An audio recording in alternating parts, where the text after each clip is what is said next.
Okay, people, good morning. It is December 22nd, 2018. It's like 6 minutes after 8 in the morning. I'm sitting here by myself. I have to get Amari ready by 9 because he's being picked up for the day. He's sleeping. I'm asleep right now. Not rushing around for nobody right now, people. So anyway, this is how we're going to do it. Remember those books? There's 2 of them. I wanted 3. I wanted to go like this with 3 of them. But they're in Uncle John's room, a.k.a. the craft room. Right? And so I have to move things to get the door open, and I'm not up for that right now. So what we're going to do is we're just going to work with the 2 that we have. As you can see, I'm just flipping them around just to see what we get, because it's all going to be random this morning. The reason I'm doing it like this, people, good morning, whoever showed up. We're going to do a little bit of 100-year-old reading here. That's what we're going to do, because I think it's important to continue appreciating the literature within the book versus, just Google something on internet, because one day we're going to have a power out with the grid and everybody's going to be sitting there with their cell phones or whatever, and they're all going to crash right along with the grid, and they won't know how to fill that need for, I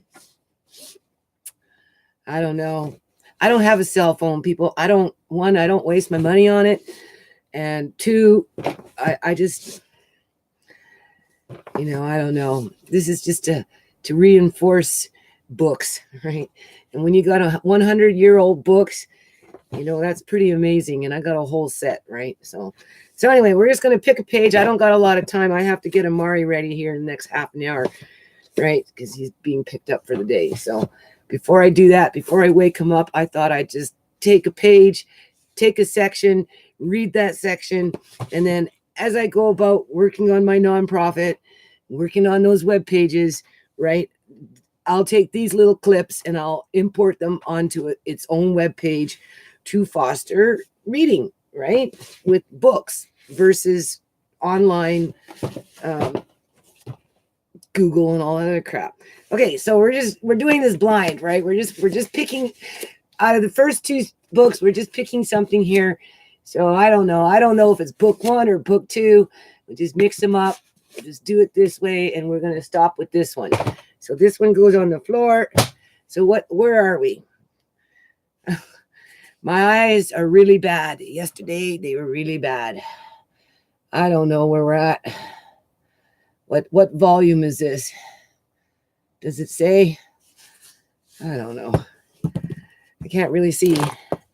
I'm going to try these glasses. These ones are a little more better. Slightly stronger. So we're just going to open up the book and we're going to start reading something. Let's just open up the book, see where we go. We'll start with that. What are we reading? 100 years ago. What was written 100 years ago? This is assuming that I can even see it this morning. Yesterday, my eyes were so bad. I think it was from working on those web pages for a week and a half. Because I don't even know if I can read this. The Greeks who kept guard of Rome. I noticed. Hold on a minute.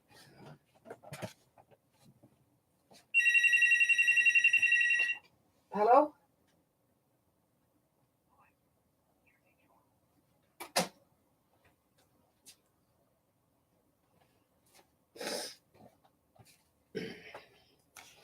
Anyway, that's just solicitation. First thing in the morning on a Saturday. I noticed that these books have a lot of things to do with Rome. Because the last time I did this, and I don't really want to read about Rome. I'm not up for reading about Rome today. Although, that's what we picked. I just can't really see here, people. Like I said, yesterday my eyes were bad. Right. Really bad. Oh my, I don't even know if I can see this. Obviously, they're still bad this morning. The Magic Boy Fiddler of Sicily. The Knights of the Enchanted Castle. Somebody was reading these ones because they're slightly ripped. What else we got here? The Fable of the... I don't even know how to pronounce that word. Ospath the Slave. The Prince June and Captive Princesses. Yellowstone Park Wonderland of the West. What this story tells us. You know, to be honest with you people, I can't really see this. I don't know.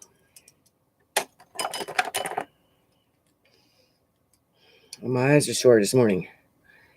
Yesterday, everything was all smoky for like 45 minutes. Sometimes that happens to me. Everything just gets all smoky. I look like I've been in a forest fire with everything all smoky. And it only usually lasts maybe about 5-10 minutes. Yesterday, it was like going on a half an hour, 45 minutes. I don't know. Doesn't happen every now and then. It just happens every now and then. That doesn't happen often, right? So, the beginning of freedom. Anyway, we did stop on the Greece who kept guard of Rome. This is assuming I can read this. I can't see it. I almost want a magnifying glass. Well, maybe this live isn't going to work very well this morning, people. My eyes are too tired. All right. I'm just taking some downtime here, trying to appreciate 100-year-old books. Take a breather in terms of, I sent everything off to the Federal Trademark Office there. My son helped me, and I submitted those specimens. I'm not sure if I listed them correctly in terms of the description. I don't know if they wanted, like, you know, a whole paragraph in terms of what the description was, or if it was just one sentence, which that's what we did. We just put not even a sentence. We kept the description very, very simple. So I don't know. I've never been through this process before. So maybe, just maybe, you know, I might have to expand on a description in terms of the specimen. That's the only thing that I can see maybe where it might be not done correctly, right? In terms of making this, you know, filling out the application and submitting your specimen, and then putting in a description, which was like just 4 or 5 words per description, per specimen. Okay, guess what I found? See, it's important to do these things because if and when I should ever go blind, right, I'll have the memory of reading these 100-year-old books, which is nice to have. And hopefully it will be an inspiration for my grandchildren after I'm gone to go looking for books themselves. Because not too many people do stuff like this. Because reading requires effort, right? But reading also alters the brain in terms of critical thinking skills and that kind of thing, right? Okay, the Greece who kept guard of Rome. Let's stay focused. This is session number 2. Rome was besieged. An army of tall, fierce warriors with blue eyes and golden hair from the land of Gaul had swooped down upon her and forced their way within the gates of the great city itself. Fierce battles were fought in the city, and the legions of Rome found themselves driven back again and again. The Gauls were not only strong, they were fearless. They rushed on the Romans with terrible shouts and tore their ranks in sunder. Now there's a word I don't know. Sunder. Never heard of it. This is why we read 100-year-old books, because we come across new words. So in that case, I have to hunt for my dictionary, which is around here somewhere. I have a few of them. I have more than one. And we'll look up sunder later. At last, the poor Romans were forced to retire to their last fortress, called the Capitol. They were safe here, for who would dream of climbing up the steep rock to force the mighty walls of the Capitol? But sad and dreadful was it for the Roman soldiers, though they were safe, to look over the walls of their fortress and watch the savage Gauls burning their homes and carrying off all their precious things as booty. The Romans began to be dreadfully hungry. Many a time they must have looked at the scarce geese, which lived sacred geese, which lived in the temple of Juno, and thought it would be no crime to kill and eat them. But the geese were sacred birds to the Romans. To kill them would be a sacrilege. Now it chanced one night, as a brave young Roman named Menelaus laid sleeping beside his sword near the temple of Juno, that a strange sound striking across his troubled dreams woke him suddenly out of slumber and made him grasp his sword and spring to his feet. He recognized the noise at once. It was the hissing of the sacred geese. What could have roused those birds? The noise increased. It became a panic of alarm. The whole flock was filling the night with its frightened cry. Okay, so you have to remember, we were mixing the books around. So what is it with a flock of geese in panic? All right, what's going on out in the world today where you have a flock, a group of something, right? People, more than likely. Okay, in terms of, what is this story trying to put out there in terms of vision, right?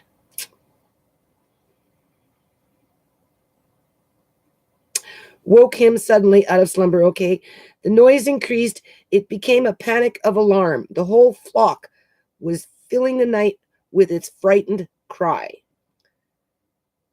Menelaus ran to the walls of the fortress and looked down.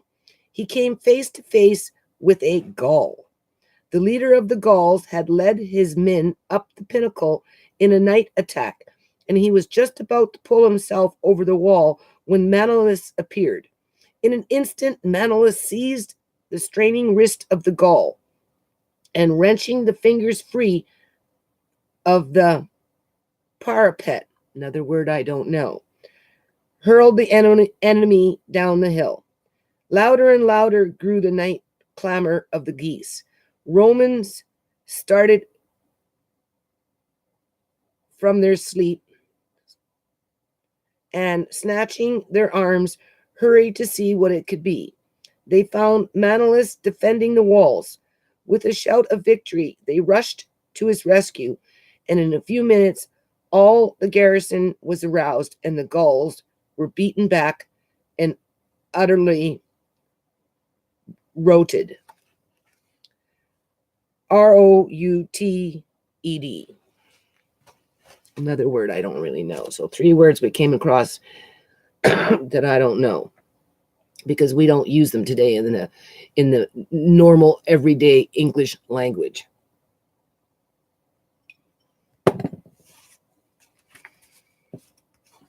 And then we have a picture here. Let me show you. I only got a few minutes. I got about 10 more minutes to do this, people. Do you see the picture?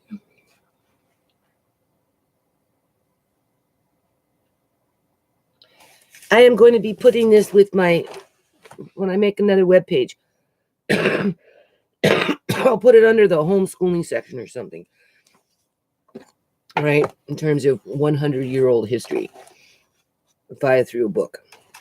And that picture, what it says here, when the queen was rejoicing over the birth of her baby, the little old man who had helped her to spin the gold came and threatened to take away her son unless she found out his name within 3 days. She thought of all the names she could, and she sent messengers all over the country to find out other ones. On the 3rd day came good news. Yesterday, said the queen's messenger, as I was climbing a high hill among the trees of the forest, I saw a little hut, and before the hut burnt a fire, and around the fire danced a funny little man upon one leg, singing, Rumpelstiltskin is my name. Everybody remembers Rumpelstiltskin. Ooh.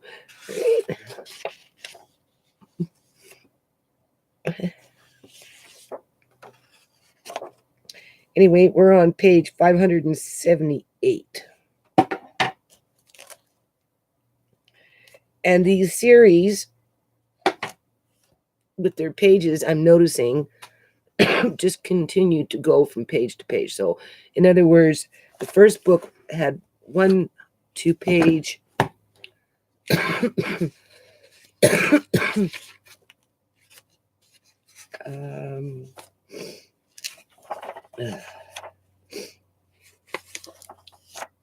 book starts on page 335. You can see. There is the page. Do you see it? And I am reading page now 578. So throughout the series, each book just adds on more pages. I don't know if books do that. Normally they just start on page 1, go to page 100, and then book 2 starts again on page 1, and I think, never really thought about it. Anyway, The Magic Boy. I got enough time to read one more here, and then I've got to go get Amari ready. I got to go wake him up, people, because it's almost 8:30 in the morning. I'm just taking some downtime, enjoying 100-year-old books. The Magic Boy Fiddler of Sicily. Perrault was a merry, simple lad, and he lived in a village in the beautiful island of Sicily. His parents died when he was young, and at the age of 14, he set out to make his fortune. He wandered about the country, and at last a miserably old farmer engaged him as a goat herd. But Perrault forgot to arrange about wages, and when, at the end of the 3 years, he asked his master to pay him, the miserably old farmer gave him only 3 pence. But Perrault went away as light-hearted as ever. On the road, he met a beggar man who said, "My son, I am starving. Give me something to buy some bread." "You can take my wages," said Perrault, "and I will go back and serve 3 more years. 3 years more." "You are really as kind as you are simple," said the beggar man. And as he spoke, he changed into a bright spirit. "I give you 3 wishes. Ask and you shall have." Now we're into wishes. "Well," said Perrault, "give me, please, a violin that will make everybody dance, and a gun that will never miss, and the gift of speech that nobody can refuse me anything." That's a very unusual way to say it, right? And the gift of speech that nobody can refuse me anything. The spirit granted Perrault these wishes, and Perrault turned back to the farm. Seeing a pheasant fly by, he fired at it to test his magic gun. The bird fell, but before he could pick it up, the farmer ran out and seized it. "Well," said Pero, "you can have it if you'd like to dance for it." He played on his violin, and the farmer capered like a madman. Capered, that's another unusual word. "Stop, Pero," he cried at last. "I treated you badly, I know, but stop, and I'll give you 1,000 crowns. Pero received the money, but as soon as his back was turned, the farmer ran to the magistrate and denounced him as a robber. There was little mercy for robbers in Sicily in those days. Pero was quickly arrested, tried, and condemned. But just as the hangman was putting the rope around his neck, do you see how I'm reading, people? He asked the magistrate to let him play one tune on his violin. "Don't give him the violin," cried the farmer. Well, we know why, right? Because when he was playing that violin, what was the farmer doing? He was just going mad dancing, right? Because that violin just got him going. But Pero had the gift of speech, and nobody could refuse him anything. The magistrate gave the violin to him, and Pero played on it. And the magistrate and the farmer and the hangman and the spectators danced to his playing. He played till they were weary, and he played till they were worn out. He played till the soles came off their boots, and still he played. And the magistrate at last promised that if he would stop, he should go free. Pero then came down from the scaffold and took his gun and his violin and his 1,000 crowns and returned to his native village. And having the gift of speech, he won the prettiest girl in Sicily as his wife and settled down contently. What time is it? 8:30. So we'll just finish the last page. 3 Nights and the Enchanted Castle.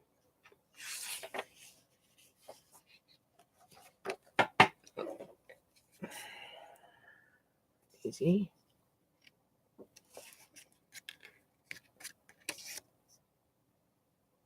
So we have to ask ourselves, why am I reading this? What's the significance around it in today's term?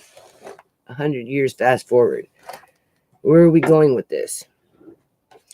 So I will just read this last little bit is that, and just a small little bit on the other page. And then we'll just end this live. And then we'll just see what I do next after the fact. Okay. 3 Nights in the Enchanted Castle. One summer, there was a drought in Spain. And autumn came, there was no harvest. Many peasants wandered about the country in search of work and food. And among them, as a good-looking, brave lad whose name was Jean Lopez. His mother and father were dead, and his master was ruined, and he had nowhere to go. One evening, John came hungry and homeless to the town of Granada, and finding no other lodging, he settled down to sleep amid the green ruins of an ancient Moorish castle. But just as he closed his eyes, he felt a tap on his shoulder. Looking up, he saw a hand holding a lighted candle. It beckoned him to, and as John was desperate with hunger, he followed. The hand led him into a gorgeous hall where a table stood loaded with exquisite delicacies. And there John feasted to his heart's content. The hand then beckoned again and led John into another splendid chamber with a bed in it. John took off his ragged clothes and put on a silken nightdress, which he found lying on a heap of rich garments, and got into the bed and went to sleep. When the bells of Granada struck 12, the hand came and awoke him, and a sweet voice said, "It was very brave of you, Jean, to follow my hand. You are the first who have ever dared to do so. Now, will you show yourself braver still and set an unhappy, helpless maiden free from a wicked spell?" "What must I do?" said Jean. "You must stay in this bed for 3 nights and days," said the voice, "and you must not move or cry out, no matter what is done to you." "Very well," says Jean. "I will see if I can stand it." And on the first night, a troop of spirits came within Blundegens and beat poor Jean until there was not a sound bone in his body. But in the morning, the hand appeared and brought him refreshment, together with a magic slab which cured him of his hurt. On the second night, the spirits wounded him again, but he neither moved nor cried out. And the next morning, the hand brought him a magic medicine which healed him.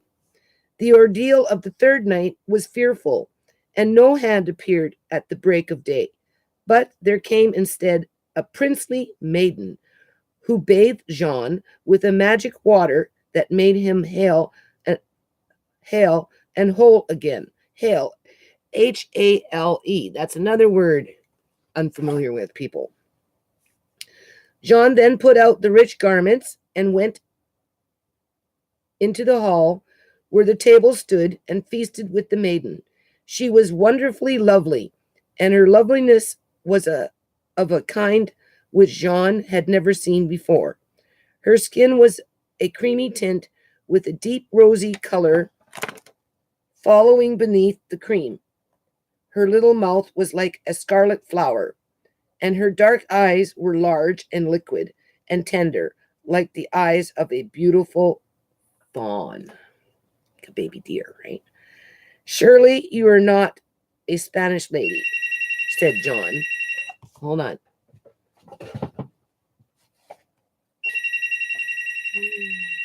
Hello? Okay, bye. What?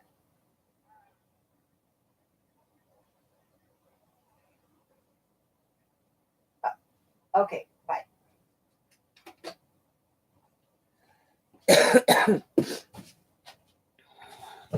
That's Tisha. She phones me and makes sure I'm up. Right, because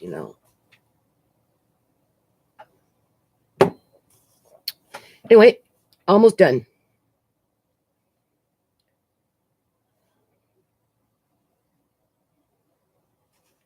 Jean then put on his rich garments and went into the hall where the table stood and feasted with the maiden. She was wonderfully lovely, and her loveliness was a kind of which John had never seen before. Her skin was of a creamy tint with a deep rosy color showing beneath the cream. Her little mouth was like a scarlet flower, and her dark eyes were large and liquid and tender, like the eyes of a beautiful fawn. "Surely you are not a Spanish lady," said Jean. "No," said the maiden. "I am the daughter of the Sultan of Morocco. Morocco. Morocco.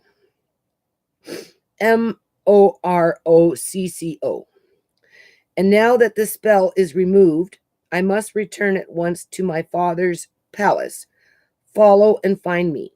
She vanished, and John found himself sitting ragged and poor amid the green ruins of the castle. He bravely set out to follow the almost done, and then I'm out. Princess. But as he had no money to pay his way, it was a very long time before he reached her palace. The princess thought he was faithless, and she arranged to marry the king of Abria. But as she was getting into the wedding coach, she saw Jean standing poor, ragged, and sorrowful by the palace gate. Some time ago, she said to the king of Abria, Arabia.